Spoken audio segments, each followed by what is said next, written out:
Sir एक किताब है इफ्तिखार नामा। हाँ, वो इफ्तिखार नामा एक किताब है। हाँ।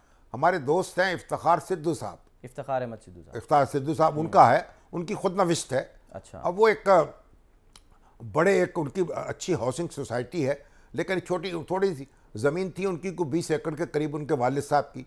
तो इसी इलाके के रहने वाले वो कसूर के करीब। अच्छा। और छोटे ज़मींदार थे उनके वालिद, नंबरदार भी थे उनके दादा। और बड़ी उन्होंने यानी एक ज़िंदगी गुजारी मुशक्क़त से, और तालीम हासिल की, फिर कारोबार शुरू किया, और फिर कुरान का मुताला शुरू किया, एक बहुत बड़ी हाउसिंग सोसाइटी की बुनियाद रखी।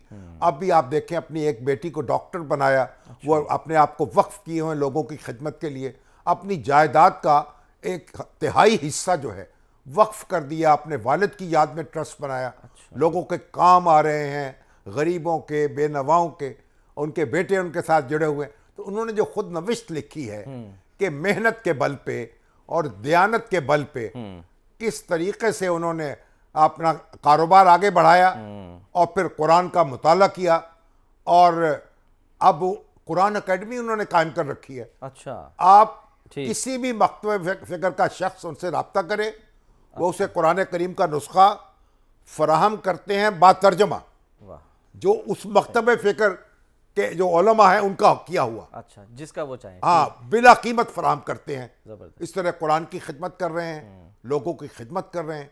और ये खुद नविश जो है हमारे नौजवानों के पढ़ने की चीज़ है।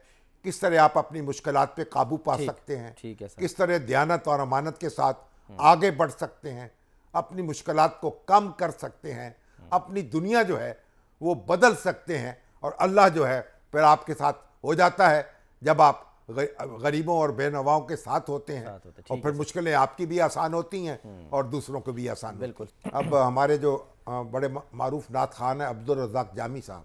अच्छा। हाँ, वो मुझे मैसेज उनका आ रहा था, फ़ोन भी आया। उनकी वालदा का इंतकाल हुआ 101 साल की उम्र में। अच्छा, इन्ना लिल्लाहि। आज उनकी बरसी है। अच्छा, बरसी। अल्लाह ताला उनकी मग़फ़िरत फरमाए, उनके दर्जात बुलंद करे।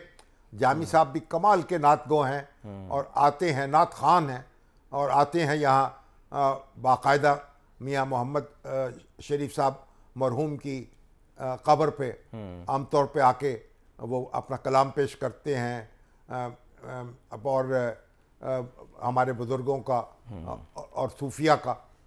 तो अल्लाह ताला उनकी वालदा को की मग़फ़िरत करे। और हमारे बड़े जावेद महमूद बड़े अच्छे अफसर थे, चीफ सेक्रेटरी रहे पंजाब के, फिर मोहतसिब भी रहे, बहुत यानी एक आम आदमियों से जुड़े हुए, और बिल्कुल दरवाजे खुले रखते थे, और दालान में आके बैठ जाते थे, और लोगों की हाँ बराह रास्त उनकी शिकायत सुनते थे, उन पे अहकामात जारी करते थे।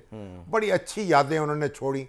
फिर एक अपनी पार्टी भी बना ली, लेकिन वो तो जाहिर है कि ऐसी पार्टियां तो हैं वो तो फिर महदूद होती हैं। बहरहाल गरीबों की हमायत करते रहे, उनकी आवाज़ बुलंद करते रहे, उनके काम आते रहे। अच्छा। अपने इलाके के लिए, कसूर से उनका ताल्लुक़ था। अच्छा। अपने इलाके के लिए काम किया, अल्लाह को प्यारे हो गए। बड़े ही अच्छे अफसर थे, अल्लाह उनकी मग़फ़िरत करे। आमीन सर।